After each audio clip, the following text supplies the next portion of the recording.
Perseverance, willingness to learn, and proper guidance are the three major factors of success. Hi everyone, it's me Rajul from the University of Dhaka. তোমাদের মধ্যে যদি perseverance এবং willingness to learn এই দুটি গুণ থেকে থাকে তাহলে রেজাল্টস ক্লাসরুমে তোমাদের welcome.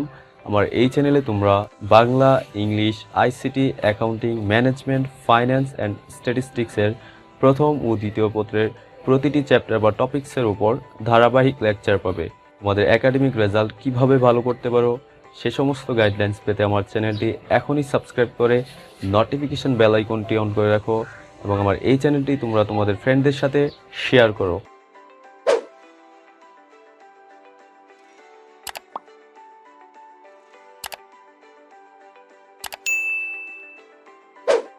In this lesson, I'm gonna discuss on biometrics, but before starting the lesson, I'd like to give you a piece of advice. So, advice টা হচ্ছে যে তোমরা জানো a man is known by the company he keeps. It means সৎসঙ্গে স্বর্গবাস, অসৎসঙ্গে সর্বনাশ। এটা বলার purpose হচ্ছে যে তোমরা তোমাদের ডেইলি লাইফে চেষ্টা করবা যে ভালো কোম্পানির সাথে থাকা, অর্থাৎ ভালো লোকদের সাথে সঙ্গ দেওয়ার। এটা হতে পারে তোমার বাসাতে, হতে পারে তোমার রিলেটিভদের মধ্যে, হতে পারে প্রতিবেশীদের মধ্যে, অথবা তোমাদের কলেজে তোমরা চেষ্টা করবে যে একটা ভালো কোম্পানির সাথে টাইম পাস করার। এই ভালো কারা এটা কিন্তু অ্যাট ফার্স্ট নাও চিনতে পারো যেহেতু কলেজে নতুন। সো কয়েকদিন যখন অতিবাহিত হবে তখন কিন্তু বুঝতে পারবে যে আসলে কারা ভালো এবং কারা খারাপ। সো এখানে তোমরা ভালোদের অ্যাকসেপ্ট করবে, তাদের সাথে টাইম পাস করবে। এতে করে কি হবে, যখন তোমরা একটা ভালো বন্ডিং ক্রিয়েট করবে তখন কিন্তু তোমাদের যে কোনো প্রবলেমই কিন্তু এই কোম্পানির সাথে ডিসকাশন করে সলিউশন করতে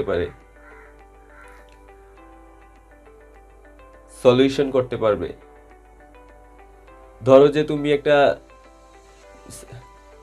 তুমি একটা যে কোনো সাবজেক্টের যে কোনো টপিক নিয়ে প্রবলেমে পড়লা, তুমি এটা বুঝতে পারতেছো না, তখন যদি তুমি ওই কোম্পানির সাথে বা তোমার ওই ভালো ফ্রেন্ডদের সাথে শেয়ার করো তখন কিন্তু ডিসকাশন করে এই প্রবলেমটা সলিউশন করা পসিবল।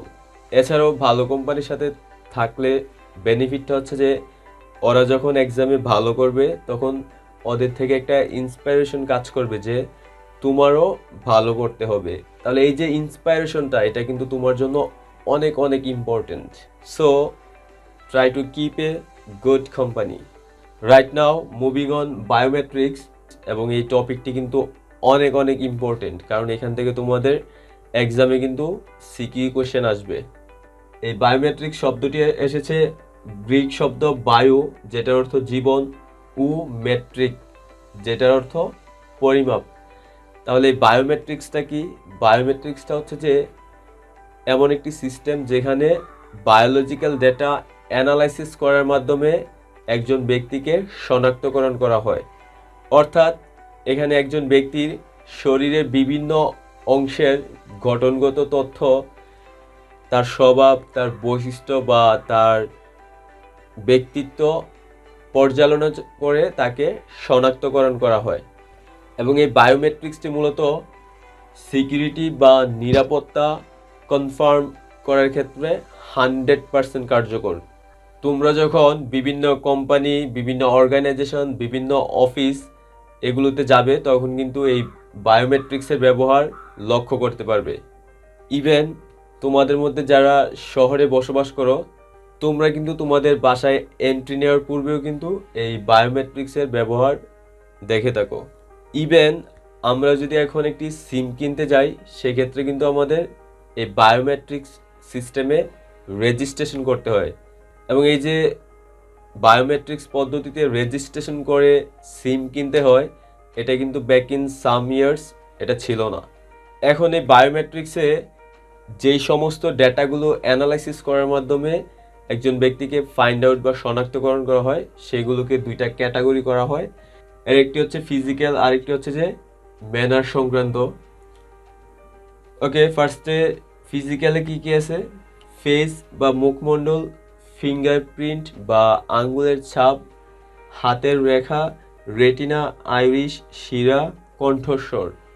এবং আচরণগততে রয়েছে ব্যক্তির আচরণ, কথা বলা বা চলাফেরার স্টাইল, সিগনেচার বা স্বাক্ষর।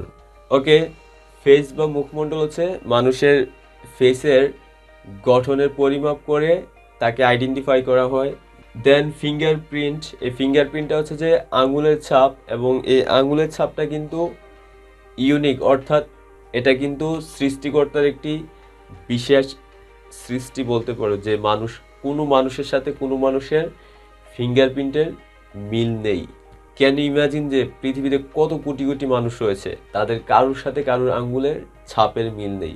দেন চোখের আইরিশ বা রেটিনা, এটা হচ্ছে যে এই চোখের মনির চারপাশে যে বলয়টি রয়েছে সেটি বিশ্লেষণ করে ব্যক্তিকে ফাইন্ড আউট করা হয়।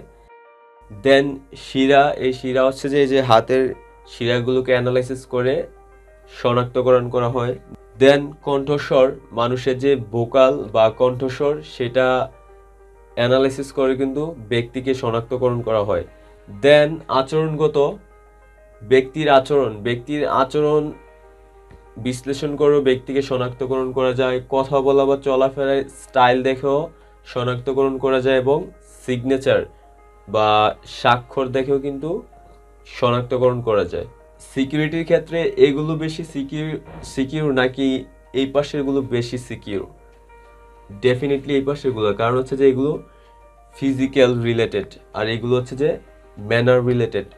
এখন দেখো, হাই লেভেলের সিকিউরিটি এনশিওর করার জন্য কিন্তু এই শরীরবৃত্তীয় উপাদানগুলো ব্যবহৃত হয়, অর্থাৎ উচ্চমাত্রার নিরাপত্তা নিশ্চিতের জন্য হয় ফেস রিকগনিশন ব্যবহৃত হবে, অথবা ফিঙ্গারপ্রিন্ট ব্যবহৃত হবে, অথবা রেটিনা বা আইরিশ স্ক্যানিং এটা ব্যবহৃত হবে, অথবা বা কণ্ঠস্বর বা ভোকাল রিকগনিশন এটা ব্যবহৃত হবে। কারণ হচ্ছে যে এই আচরণগত এগুলো কিন্তু একজন আরেকজনটা কপি করতে পারে, অর্থাৎ ব্যক্তির আচরণ বা কথা বলা বা চলাফেরার স্টাইল বা স্বাক্ষর একজন কিন্তু আরেকজনেরটা নকল করতে পারে। বাট এইগুলো যেহেতু ফিজিক্যাল রিলেটেড, এগুলা একজন আরেকজনেরটা নকল করতে পারে না, কারণ তোমরা জানো যে এই যে ফিঙ্গারপ্রিন্ট এটা কিন্তু একজনের সাথে আরেকজনেরটা কখনো মিলবে না। এছাড়াও এই যে রেটিনা বা আইরিশ, এগুলোর মাপ বা ফেসের গঠন, এটা কিন্তু একজনের সাথে আরেকজনেরটা মিলার পসিবিলিটি নাই। এজন্য এইগুলোর মাধ্যমে যদি সিকিউরিটি এনশিওর করা হয় তাহলে কিন্তু এটার লেভেলটা অনেক হাই থাকে, অর্থাৎ 100% সিকিউরিটি থাকে। বাট এগুলোর ক্ষেত্রে কিন্তু 100% সিকিউরিটি থাকে না। এখন এই বায়োমেট্রিক্স পদ্ধতিতে কিভাবে সিকিউরিটি এনশিওর করা হয়? প্রথমে সংশ্লিষ্ট ব্যক্তিবর্গের এদের যে কোনো একটি মাপ নেওয়া হয় বা এদের যে কোনো একটি ডেটা গ্রহণ করা হয়। দেন ওই ডেটাগুলোকে একটি ডিভাইসে ডেটাবেজ আকারে সংরক্ষণ করে রাখা হয়। পরবর্তীতে যখন ব্যবহারকারী আসবে তখন ব্যবহারকারী তার ডেটা সেখানে প্রদান করলে ডিভাইসটি তাৎক্ষণিকভাবেই যাচাই করে দেখবে যে এই ব্যক্তির ডেটা ওই ডিভাইসে সংরক্ষিত আছে কিনা। যদি সংরক্ষিত থাকে তখন সে এনশিওর করবে যে এই ব্যক্তি আসলেই অ্যাক্সেস করতে পারে। ধরো যে আমি একটি ব্যাংক পরিচালনা করি, এখন আমি ডিসাইড করলাম যে ব্যাংকের লকারে নির্দিষ্ট ব্যাংকাররাই যেতে পারবে, অর্থাৎ সবাই এখানে অ্যাক্সেস করতে পারবে না। এখন আমি প্রথমে কি করব, ওই নির্দিষ্ট ব্যাংকারদের ফিঙ্গার একটি ডিভাইসে ডেটাবেজ আকারে সংরক্ষিত করে রাখবো। দেন যখনই পরবর্তীতে লকারে কোনো ব্যাংকার যাবে তখন তার ফিঙ্গারটি দেওয়ার সাথে সাথেই ডিভাইসটি স্ক্যানিং করে দেখবে যে তার ডেটাবেজে সংরক্ষিত ডেটার সাথে এটা মিল আছে কিনা।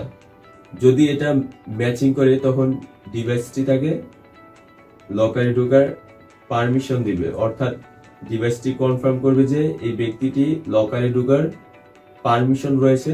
তখন সেই ব্যক্তিটিকে লকারে ঢোকার পারমিশন দিবে এবং হচ্ছে যে লকারটি তার জন্য ওপেন করে দিবে। বাট যদি কোনো ব্যাংকারের ফিঙ্গার দেওয়ার পর স্ক্যানিং করার পর ডিভাইসটি দেখে যে তার ডেটার সাথে এটার ম্যাচিং করছে না, তখন কিন্তু ওই ব্যাংকারকে লকারে ঢোকার পারমিশন দিবে না। এভাবেই হচ্ছে যে বায়োমেট্রিক্স সিকিউরিটির ক্ষেত্রে কাজ করে থাকে। ওকে, বায়োমেট্রিক্স ব্যবহার কিন্তু অনেকটাই সহজ।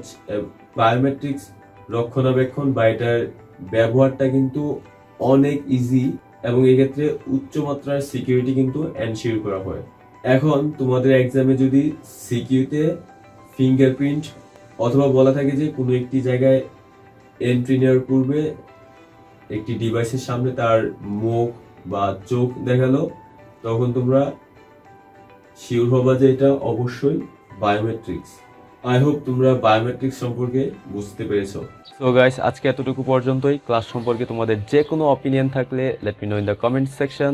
C you in the next class, and till that stay cool, by.